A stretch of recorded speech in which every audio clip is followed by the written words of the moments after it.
하나님 말씀 욥기 5장 7절입니다. 사람은 고생을 위하여 났으니 불꽃이 위로 날아가는 것 같으니라. 아멘.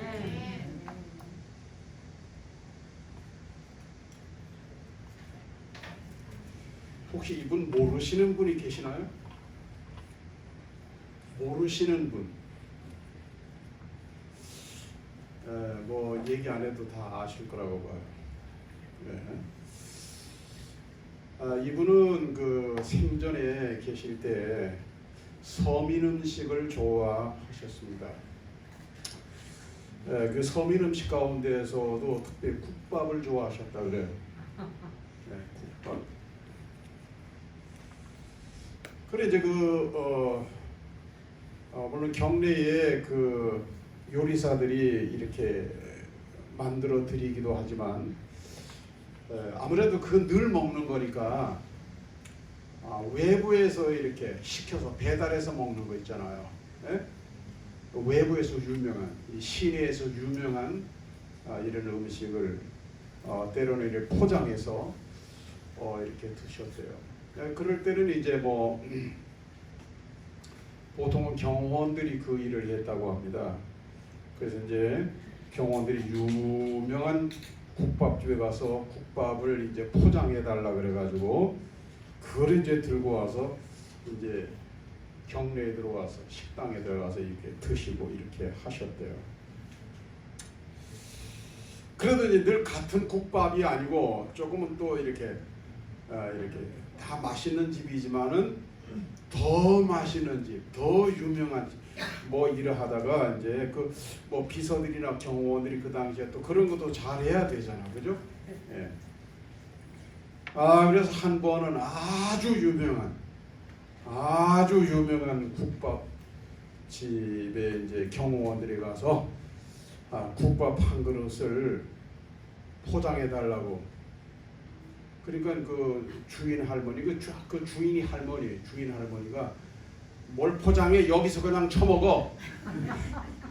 아니 이게 우리가 먹을 게 아니고 이 다른 분이 드실 거라서 우리가 좀 포장해가지고 가져가야 된다. 그러니까 어떤 썩을 놈이 국밥을 와서 처먹지 배달해 달라 그러는 거야. 국밥 먹고 싶으면 와서 처먹으라 그래. 그래도 이제 이 경호원들이 그분은 대통령이라고 이렇게 말할 수 없잖아요. 그건 비밀 아닙니까? 그냥 그 어르신이 뭐 우리 집 어르신이 뭐 회장님이 뭐 이렇게 하지만 그분이 그 당시에는 각하라고 그럴 때 각하가 드실 거라고 이렇게 말 못 하거든요. 경호원이기 때문에. 하여튼 사정을 해서 그래도 한 그릇만 좀 그래도 아주 오늘만 좀 꼭 한 그릇만 좀 부탁을 드린다고 막 사정을 하는데도 그 할머니가 있잖아요. 내 말귀 못 알아 처먹었어? 와서 처먹으라 그러라고. 와서 처먹으라고. 그러면서 굳이 포장을 안 해주시는 거예요. 주인 할머니가. 그럼 어떻게 해요? 그러다가 뭐 경호원들이 그 주인 할머니하고 싸우고 있을 수도 없고 다시 이제 그 청와대로 들어가가지고 대통령에게 사실대로 얘기를 했어요. 와서 처먹으라는 얘기 차마 못하고 포장이 절대로 안 된답니다. 절대로 포장은 안 되고 와서 드시라고 하네요. 근데 아마 국밥이 되게 땡겼는가 봐요. 그러니까 뭐 그렇게 까다롭지 않잖아요. 이분이 시골 털털한 그런 분이니까 그럼 가서 먹지 뭐. 그리고 이제 이렇게 경호원들이랑 이제 그 국밥을 찾아갔습니다. 가서 이제 국밥 한 그릇을 시키고 물론 경호원들 다른 상에서 이렇게 먹겠죠. 하는데 워낙 이 양반이 국밥을 맛있게 먹으니까 그냥 가만히 있으면 되는데 뭐라 그러셔? 얼씨구 생긴 거는 박정희를 닮아가지고 잘도 처먹네. 그러니까 경호원들이 말이죠. 이게 안절부절 못하는 게 막 사색이 돼가지고 그 밥을 먹을 수 있나요? 못 먹죠. 그런데도 이 양반이 이렇게 허허 웃으면서 박정희가 저를 닮은 거지요. 내가 여러분에게 드리고 싶은 얘기가 뭐 여기서 여러분에게 드리고 싶은 얘기. 여러분은 누굴 닮았습니까? 여러분은 누구를 닮았습니까? 이거는 가벼운 질문이 아니고 상당히 무거운 질문입니다. 나는 누구를 닮았나? 오늘 말씀의 주제가 여러분 주보를 보셔서 아시겠지만은 고생입니다. 고생. 해외는 물론 없고 우리나라에도 고생이라는 제목으로 말씀은 없습니다. 검색해 보세요. 없습니다. 여러분 세계 최초로 우리나라 최초로 고생이라는 제목의 말씀을 오늘 들으시는 거예요. 네. 어떻게 요즘에는 제목을 정하고 나면 주제를 정하고는 거의 대부분이 최초더라고요. 자, 고생 그러면은 이런 말이 있어요. 괜히 사서 고생한다. 이런 말이 있죠. 괜히 사서 고생한다. 그 뜻은 뭐냐면 고생하지 않아도 되는데 자초하는 고생을 말할 때 자초해서 뭐 다르게 표현하면 자원해서 일부러 고생하는 거예요. 그런 거를 사서 고생한다. 이렇게 표현을 합니다. 또는 뭐 이런 말도 있어요. 여북하여 눈이 머나. 이 말은 고생이 극에 달해서 죽을 지경이 되었다는 말이에요. 너무너무 고생스러워서 예. 그래서 여북하여 눈이 머나. 예. 그럴 수밖에 없었다는 거죠. 너무 고생을 많이 했기 때문에. 고생에 대한 여러분의 생각은 어떻습니까? 고생도 어쩌면 복음이겠다 이런 생각 해보십니까? 아니 한번 여러분도 한번 사서 고생 좀 해보실래요? 아멘 안 하는 거 봐요. 근데 여러분 사서 하는 고생은 복음입니다. 일부러 하는 고생은 복음입니다. 이 말도 아마 최초로 하는 말일 거예요. 스스로 자원해서 하는 고생은 복음이에요.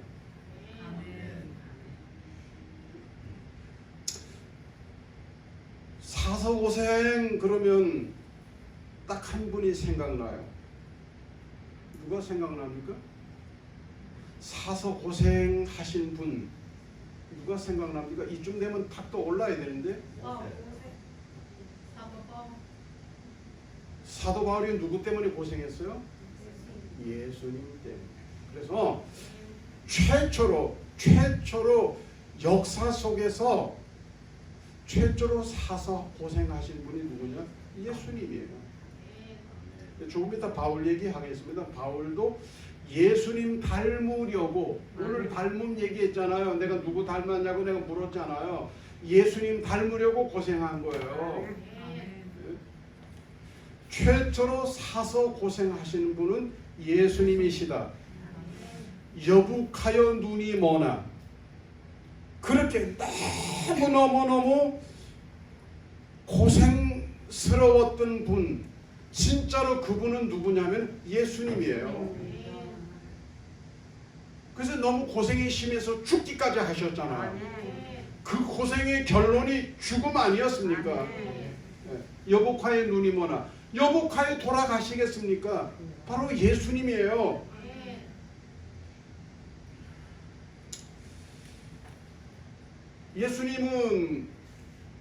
예수님의 입장은 사실 고생 안 해도 되는 분이에요. 고생이 뭔지 몰라도 되는 분이에요. 그냥 가만히 계셨으면 천사가 아니라 천사들에게 수종받으면서 원래 편안 안을 3시간 반 해야 되고 점심시간이 지나가죠. 편안하게 사실 수 있는 분이에요. 아멘. 행복도 원래 한 3시간, 한 3시간 반 해야 돼. 그럼 저녁 때 해야 되거든. 그러면 안 되잖아. 정말 행복하게 사실 수 있어요. 근데 어떻게 해요? 그런데 고생하려고 오셨잖아요. 고생하려고 오셨잖아요. 그 좋은 천국을 버리고 고생하려고 오셨단 말이에요. 그냥 오셨는데 이 고생스러운 땅에 오셔서 그냥 사셨나요? 고생하시다가 죽으셨잖아요. 고생하시다가 죽으신 거예요. 여러분, 예수님은 우리에게도 좁은 길을 가라고 말씀하셨지만 예수님은 좁은 길을 스스로 선택하셨어요. 예수님은 좁은 문을 스스로 선택하셨어요. 예수님은 죽음의 길을 일부러 선택하셨어요.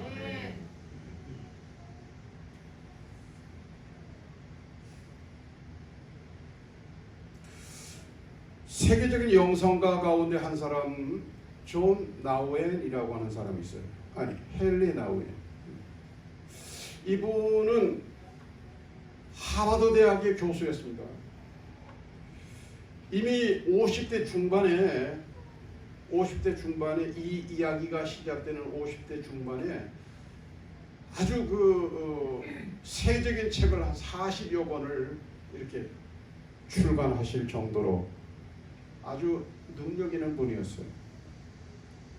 근데 50대 중반이 됐을 때 어느 날 갑자기 교수직을 사퇴를 합니다. 여러분, 교수하려면 얼마나 애써야 되는지 알아요? 사립대 교수하려고 그러면 돈도 많이 들고요. 국공립대 교수하려고 그러면 실력이 있잖아요. 웬만하지 않으면 밀려납니다. 그 정교수 되고 하는 건 참 힘듭니다. 근데 그 세계적인 대학에서 세계적인 교수가 어느 날 갑자기 사표를 턱 냈어요. 그러니까 사람들은 헨리 나우엔의 다음 행선지가 무척 궁금했습니다. 아마도 하버드 대학이 최고 대학이긴 하지만 아마 어느 또 유명한 세계적인 대학의 총장으로 간다든지, 또는 세계적인 어떤 연구소의 소장으로 간다든지 뭐 그러지 않겠나. 그래서 다음 행선지의 사람들이 이렇게 모든 이 매스컴 언론의 귀가 쏠려 있었어요. 근데 헨리 나우엔이 사퇴하고 찾아간 것이 바로 여기예요. 라르시 데이브레이크라고 하는 장애인 한 10몇 명 이렇게 수용되어 있는 그런 학원입니다.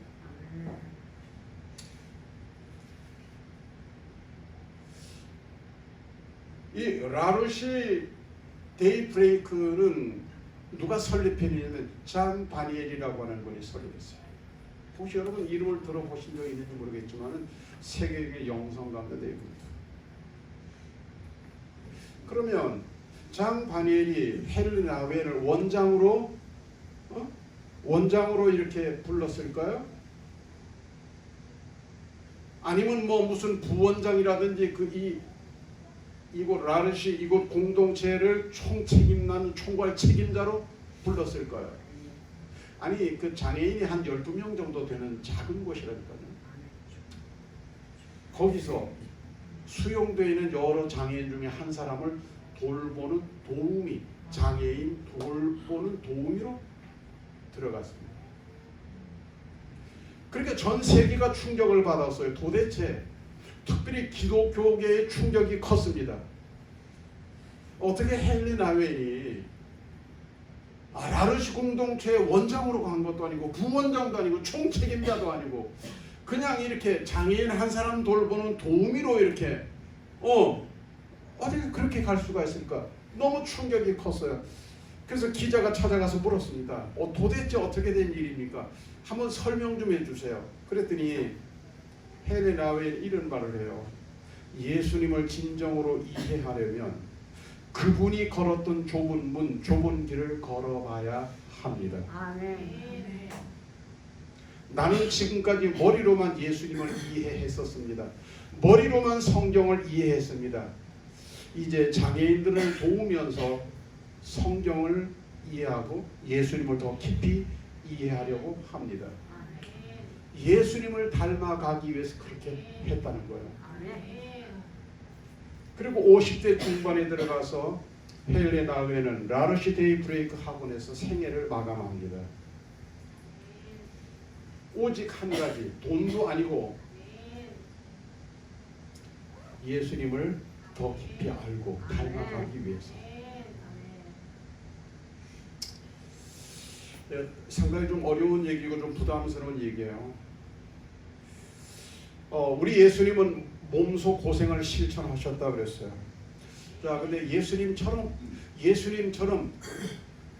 고생을 복음으로 여기면서 실천했던 한 세 사람을 여러분들에게 소개하면서 오늘 말씀을 드리려고 합니다. 이 사람은 여러분 아실 거예요. 얼른 봐서 알 수 있는 글씨가 보이면 이제 바울이라고 할 수가 있겠습니다. 아까 권사님이 바울이라고 이렇게 말씀을 하셨어요. 바울도 사실은 예수님을 닮기 위해서 예수님처럼 사서 고생, 자원해서 고생, 일부러 고생길을 택한 사람이에요. 여기 바울이고 저쪽은 바울이 순교한 바울 순교 기념교회입니다. 일부러 여러분 우리가 여러 가지로 고생할 수 있는데 물론 고생이라고 하는 게 여러 개 정신적인 고생도 있고 질병 때문에 어떤 고생도 있고 또 돈이 없어서 가난으로 고생할 수도 있어요. 바울은 특별히 가난해졌습니다. 특별히 가난해졌어요.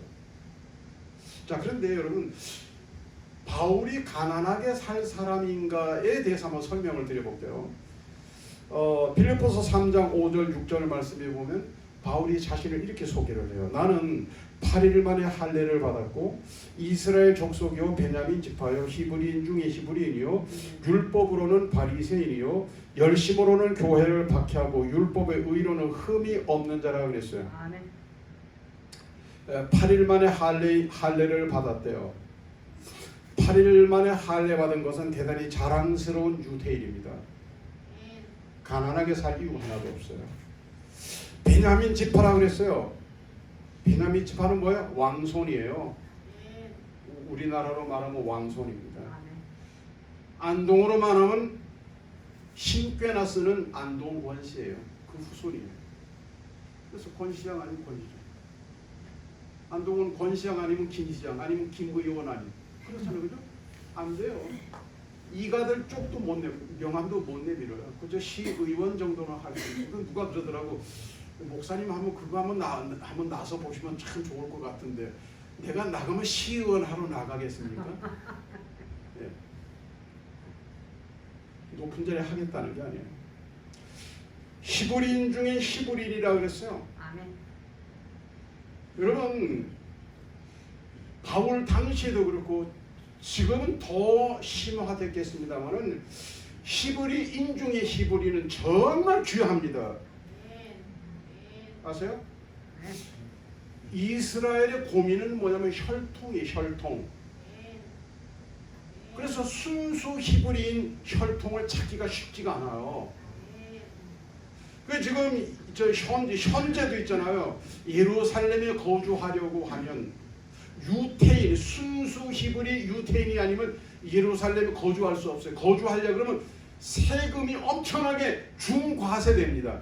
히브리인이 순수 유태인이 아니면서 예루살렘의 부동산, 땅이나 건물 이거 허가도 잘 안 나지만 팔 때는 얼른 결제해 줍니다. 그런데 사는 건 쉽지 않습니다.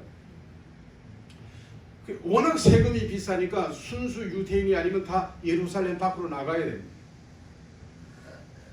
그런데 인정해주는 유태인 히브리인이 있어요. 그건 뭐냐면은 자 어머니도 아버지도 유태인이면 이건 예루살렘에 거주하는데 아무 지장이 없어요. 도리어 혜택을 받습니다. 아버지가 유태인이고 어머니가 히브리 유태인이 아니면 어떻게 될까요? 이 사람 예루살렘 밖으로 나가야 됩니다. 아버지가 이방인이고 어머니가 유태인이면 이 사람은 예루살렘에 살 권리가 있습니다. 어머니가 중요합니다.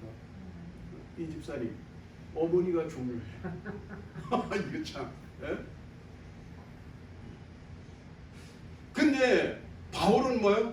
아버지 어머니 다 유태인이에요. 그러니까 오늘날 우리식으로 말하면 똥 거리면서 살 수 있는 사람이 가난할 이유가 전혀 없어요. 어느 회사든지 명함 내면 합격이요. 그냥 공무원 시험 치면 합격이요. 그냥 가게 열면 그냥 후원자가 많아. 뭐를 하든지. 근데 가난해졌잖아요. 거기다가 가말리엘 문화에서 공부했잖아요. 가말리엘 최고 학교예요. 그럼 우리나라 서울대학 나온 사람 지방에 안 살잖아요. 다 서울에 살죠. 자랑이에요. 자랑스러운 사람이에요. 그런데도 바울은 있잖아요. 가난해졌어요. 가난하게 살았어요. 빌보서 3장 7절에서 9절 그러나 무엇이든지 내가 유익하던 것을 내가 그리스도를 위하여 다 해로 여길 뿐더러 그리스도를 위하여 다 해로 여겼다. 하든 자랑이 될 만한 건 전부 다 해로 여겼어요. 돈이 될 만한 건 다 포기해버렸어요. 어느 정도 포기했나? 배설물로 여겼다 그래. 배설물. 여기서 배설물이 뭔지 알아요? 쌍디귿 들어가는 글자인데요. 그렇게 여기면 내 주 그리스도 예수를 아는 지식이 가장 고상함을 인함이라. 다시 말하면 예수를 더 깊이 알기 위해서, 예수를 더 깊이 경험하기 위해서 그렇게 했다는 거예요. 일부러 가난해진 거죠.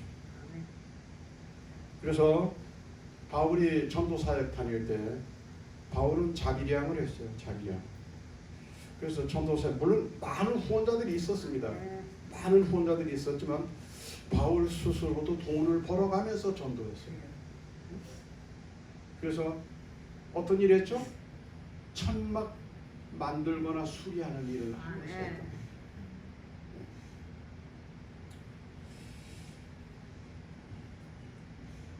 자, 이런 바울이 얼마나 예수를 닮았는지에 대해서 한 말씀을 드려볼게요. 자, 바울이 맨 마지막 여정이 뭐죠? 그의 평생 여행 가운데 맨 마지막 여행이 뭐예요? 로마로 호송돼 가는 거예요. 그때 신분은 전도자라기보다는 죄수 신분이에요. 죄수의 신분으로 로마로 호송돼 갑니다.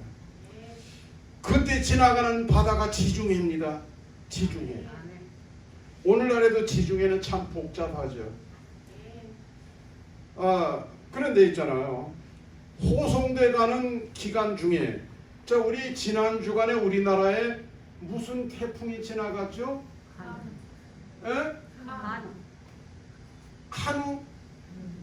가누? 나는 그 뉴스 잘 안 봐서 몰라요. 가누인지 잘 몰라. 난 카누 그럼 커피는 생각이 나는데 그게 뭐 어디 카누 커피 먹다가 어떻게 태풍이 발생했나요? 자,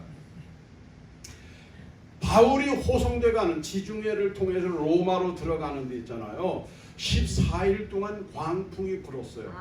그 이름이 뭐죠? 그 광풍 이름을 아십니까?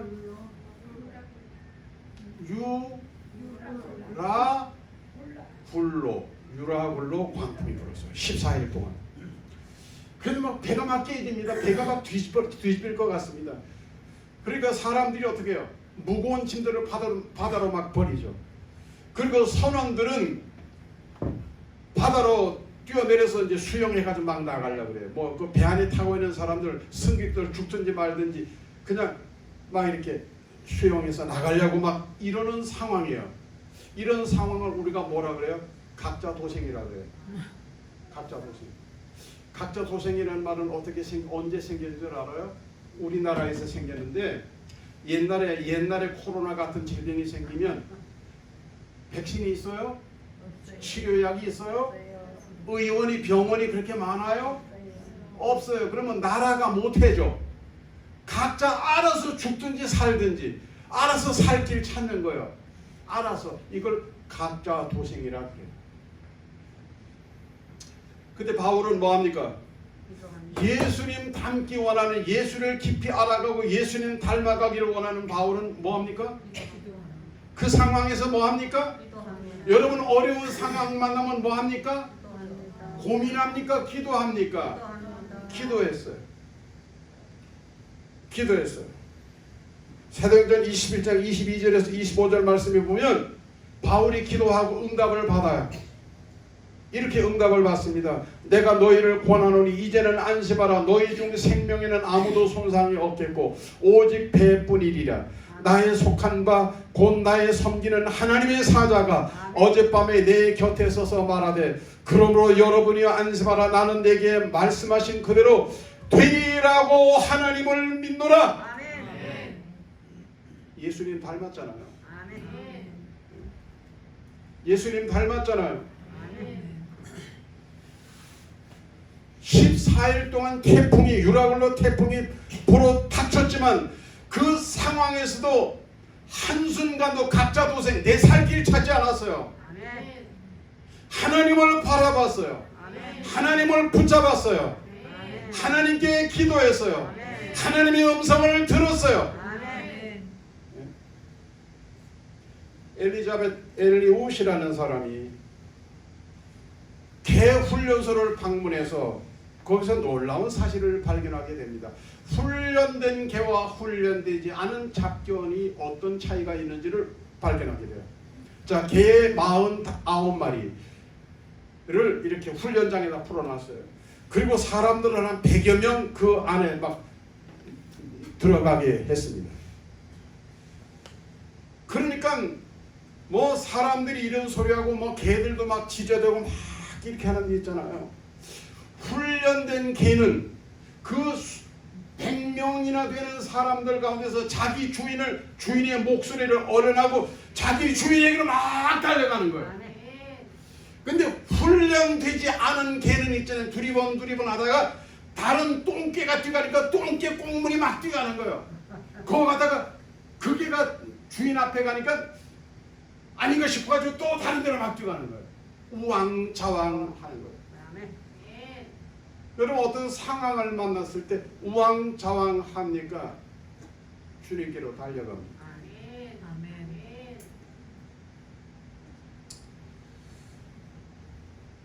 스스로 복음을 자초한 사람은 누구냐면 모세입니다. 모세는 정말 대단한 사람이에요. 요즘 우리나라로 말하면 정치인 가운데서도 최고의 자리에 올라갈 수 있는 두 번째 자리에 있었던 사람이 모세입니다. 아멘. 모세.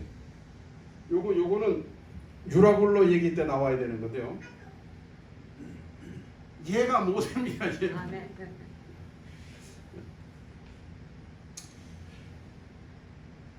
최고의 자리에 올라가려고 그 자리 탐내지 않은 가만히 입 다물고 있을 사람인데 최고의 자리를 탐내면서 이런 말 저런 말 하면서 막 상대방을 헐뜯으면서 별것도 아닌 인간이 자기를 막 이렇게 높이고 자랑하고 막 이러는 거 보이죠? 속이 훤히 다 보이잖아요. 근데 모세는요, 모세는 갈대 상자에서 나일강을 떠내려가고 있었어요. 가만히 내버려두면 어떻게 되냐? 악어밥이 됩니다. 이 나일강엔 악어가 있어요. 악어밥이 되는 거예요. 이거 뭐 어린 애니까 그냥 악어 한 입에 그냥 악어 입이 아니라 악어 콧구멍으로 쑥 들어갈 수 있을 만큼 그런 운명이었어요. 근데 여러분 죽을 사람은 죽고 살 사람 다 사는 거예요. 그런데 아니 이때 있잖아요. 이 떠내려가는 아이를 누가 봅니까? 그것도 누가 봐요? 바로의 공주가 봐요. 바로의 딸이 봤단 말이에요. 바울에게는 아들을 놓고 딸이 있었어요. 근데 딸이 봅니다. 딸이. 근데 그 마음에 야 저거 히브리 아이 아니냐? 지금 나일강엔 떠내려가는 아이들이 한두 명이 아니에요. 왜 그러냐면 산의 아이들은 전부 다 죽이라 그랬거든. 아멘. 그래 차마 죽이지 못하니 이렇게 갈대 상자 만들어서 나일강에 띄워버리는 거예요. 그냥 어디 가서 살면 살고 죽으면 죽고 그냥 그래서 떠내려 보내는 거예요. 그냥. 예. 근데 어떻게 그 공주의 마음에 그 아이가 불쌍하다는 생각이 그런 마음이 들어와요. 아이를 동정하는 마음이 생기는 거예요. 아멘. 그리고 그 아이를 시녀를 통해서 건져오라 그래요. 건져하는데 공주의 눈에 이 아이가 너무너무 예쁜 거야. 죽이기에는 너무너무 이쁜 거야. 이거 그냥 보소 같은 데 갖다 맡기긴 애가 너무너무 이렇게 뭔가 끌어당기는 힘이 있는 거야. 아, 얘를 공주도 애가 없어서 그래가지고 내 아이로 입양을 하면 좋겠다. 그래가지고 시녀 입 틀어맞고 얘를 이 모세를 입양합니다. 입양. 그리고 공주의 아들이 돼요. 아멘. 바로의 궁에는 아들이 없다니까. 파라오가 있고 그 다음에 얘가 있어. 그러니까 얘가 2인자요. 아멘. 모세가 2인자요. 가만히 있으면 어떻게 돼? 1인자가 되는 거예요. 그 당시에 이집트의 1인자가 되는 것은 오늘날의 미국 대통령 못지 않습니다. 아멘. 40년 동안을 공주의 아들로 궁중에서 살잖아요. 아멘. 얼마나 잘 살. 뭐 돈이 떨어져 본 적 있을까요? 돈이 먹고 싶은 음식 마음껏 먹었을 거예요. 하고 싶은 거 마음껏 하면서 살았을 거예요. 모세 말 한마디면 안 되는 일이 없었을 거예요. 그렇게 40년을 살았어요. 근데요, 사도행전 7장 22, 23절에 보면 이런 말씀이 있습니다. 모세가 애굽 사람의 모든 지혜를 배워 그의 말과 하는 일들이 능하더라. 나이 40이 되면 그 형제 이스라엘 자손을 돌볼 생각이 나더니. 아멘. 이스라엘 사람들을 돌본다? 돕는다는 말이에요. 이스라엘 사람들을 돕는 일은 그거 하지 않아도 돼. 몰래 그냥 이렇게 어떻게 다르게 할 수도 있어. 근데 모세는 직접 도와주고 싶었던 거예요. 아멘. 그거 도와주다가 살인 2명 뒤집어 쓴 거 아닙니까? 그죠? 아멘. 그거 도와주다가. 예? 그래서 24절 말씀에 보면 믿음으로 모세는 장성하여 바로의 공주의 아들이라 칭함을 거절하고, 세상적으로 보면 개인적으로 최고의 자리에 올라갈 수 있었지만 그거를 거절했다는 거예요. 그거를 거절했다는 건 뭐예요? 벌써 그 마음속에 하나님이 싫어하는 것, 하나님이 좋아하는 것에 대한 분별이 되어졌던 거죠. 어머니 요게벳을 통해서 히브리 교육을 받으면서 히브리 정신교육, 히브리 신앙교육을 받으면서 하나님이 좋아하는 것, 하나님이 싫어하는 것에 대한 마음이 판단이 섰던 거예요. 그래서 그 마음속에 하나님이 좋아하는 것 좋아하고 하나님이 싫어하는 것 싫어해야 되겠다. 이런 결정을 해요. 이게 뭐죠? 알고 보면 믿음이에요. 믿음은 뭐예요? 하나님이 싫어하는 것을 피하는 거예요. 그리고 하나님이 좋아하는 걸 나도 좋아하는 거예요. 가만히 있으면 섬김 받는 자리에 평생을 죽을 때까지 섬김 받는 자리에 있을 텐데 그는 그 자리를 포기하고 내려옵니다. 여러분, 높은 자리를 스스로 포기하고 내려온다는 거 정말 쉽지 않아요. 마태복음 20장 26절 너희 중에는 그렇지 아니하니 너희 중에 누구든지 크고자 하는 자는 너희를 섬기는 자가 되고. 예수님이 말씀하셨어요. 누구든지 섬기는 사람이 큰 사람이 된다. 모세가 이스라엘의 지도자가 된 것은 우연이 아니에요. 이렇게 뭐요? 스스로 섬기는 자리에 내려왔잖아요. 스스로 섬기는 자리에 내려가고 내려오니 이게 뭐예요? 고생이죠. 낮은 자리로 내려갈수록 고생스러운 거거든요. 예?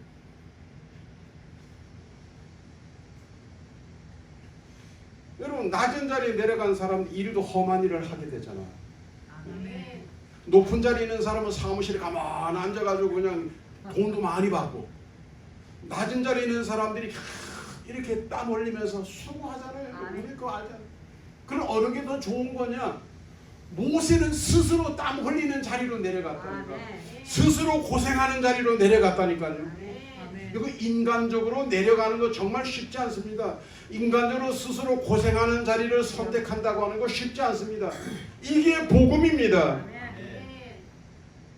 성경은 모세에 대해서 뭐라고 말씀하고 있는지 신명기 34장 10절 이렇게 기록되어 있어요. 그 후에 이스라엘의 모세와 같은 선지자가 일어나지 못하였나니 아멘. 모세는 여호와께서 대면하여 아시던 자요. 일부러 높은 자리를 버리고 종처럼 내려가서 고생한 모세를 뭐요? 이스라엘의 이 모세 같은 선지자가 일어나지 못하였다는 것이죠. 아멘. 이스라엘에서는 최고다 이 말이에요. 아멘.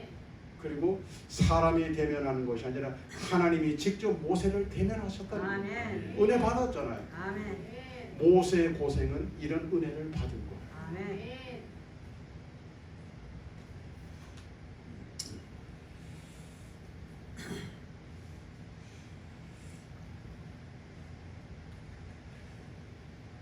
고생의 봄 세 번째 주인공은 베드로입니다. 베드로는 좀 편하게 살 수 있는 입장이 있었던 사람이에요.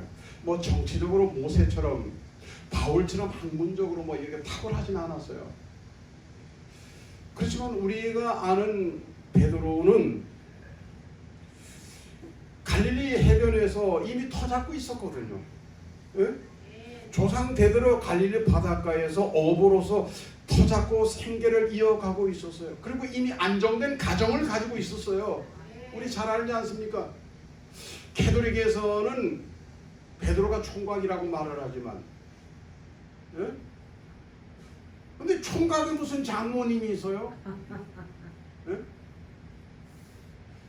여러분 그 가보면 베드로가 살던 집이고 베드로 장모 집도 있거든요. 다 가봤거든요. 물론 그게 뭐 그때 그 집인지 후에 만들어 놓은 건지 알 수는 없지만 어쨌든 이미 배가 있었죠. 배가. 여러분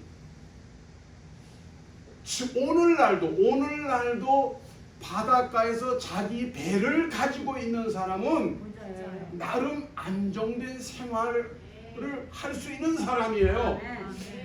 거기다가 이미 자기 집이 있는 사람이요. 남의 집도 아니고 자기 집이. 요즘에 바닷가에서 사는 어부 총각이 결혼하기가 쉽지 않겠지만 베드로는 이미 장모님이 있을 정도로 이미 결혼해서 가정을 가지고 있었단 말이에요.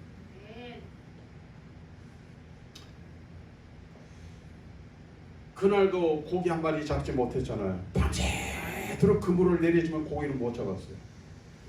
근데 예수님이 나타나셔가지고 깊은 데로 가서 배 오른편에 그물을 내려 고기를 잡아라. 그래서 그물 씻어서 배에 실어놓고 이제 집에 들어가려고 하다가 주님의 말씀대로 말씀에 의지해서 나가서 한번 그대로 했어요. 그랬더니 고기를 엄청나게 많이 잡았어요. 저 고기가 있잖아요. 베드로가 그물을 끌어올리는데 그물을 끌어올리니 이것도 우리 한 3시간 반 끌어올려야 돼. 그물을 끌어올리는데 고기가 점점 많이 올라오는. 그리고 나중에 원래 복음은 나중에 더 좋아요. 나중에 올라오는 고기가 처음에는 새끼손가락 피레미 같은 거 뭐 그냥 멸치 이런 게 올라오더니 나중에 막 팔뚝 같은 게 막 지금 내가 욕하는 거 아니다. 막 팔뚝 같은 게 막 야 실제로 그거 갔더니 베드로 고기를 구워서 팔더라고요. 그 고기 이름이 베드로 고기요. 근데 그 베드로 고기가 장모님 드셔보셨는지 모르겠는데 팔뚝만 하더라고요. 지금 팔뚝만 하잖아요. 여보. 위에는 조그만한데 밑에는 크죠? 팔뚝만 하고 막 올라오는데 형님 배 가라앉아요. 이제 그만 올려. 그렇다고 그물을 잘라버릴 수는 없잖아요. 그래가지고 옆에는 다른 어부를 불러가지고 야 이거 너가 땡겨라. 그래가지고 2배가 가득 잠길 정도로 이렇게 많이 고기를 잡았죠.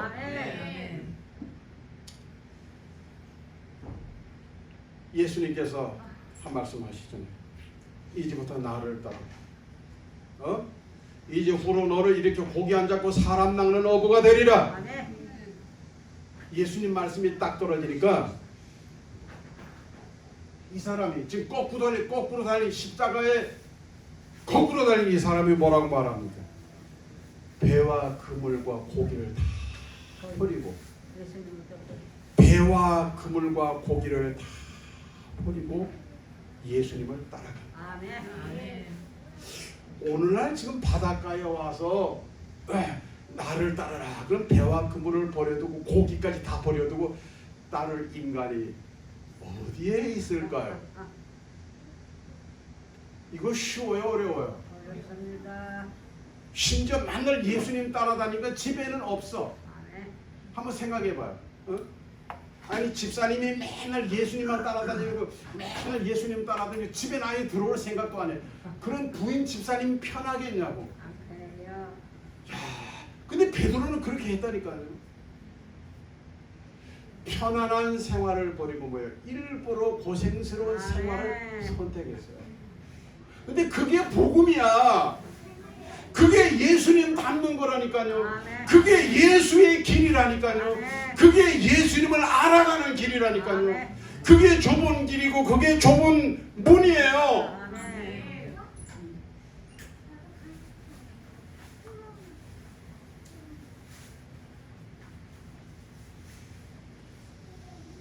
여러분, 예수님을 믿습니까? 예수님은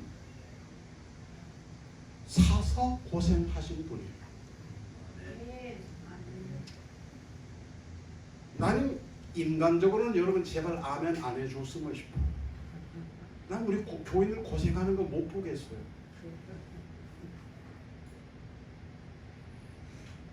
난 여러분이 고생 안 하고 편안하게 잘 먹고 잘 살았으면 좋겠어요. 행복하게 살았으면 좋겠어요. 아멘. 행복에는 아멘이 터져나오는 겁니다. 그런데 바울도 모세도 베드로도 예수의 길을 아멘. 선택했어요. 아멘. 예수의 길을 따라갔습니다. 다시 말씀드리면 사서 고생하셨습니다. 했습니다. 아멘. 사서 고생 안 하는 사람을 세상에서 뭐라고 말을 하냐면 영리한 사람이라고 해요. 그러나 사서도 고생하는 사람을 이렇게 말할 수 있어요. 믿음의 사람. 아멘. 참 믿음의 사람. 예수님을 닮은 참 믿음의 사람이라고 아멘. 말씀드릴 수 있습니다. 기도드리겠습니다. 하나님 고맙습니다.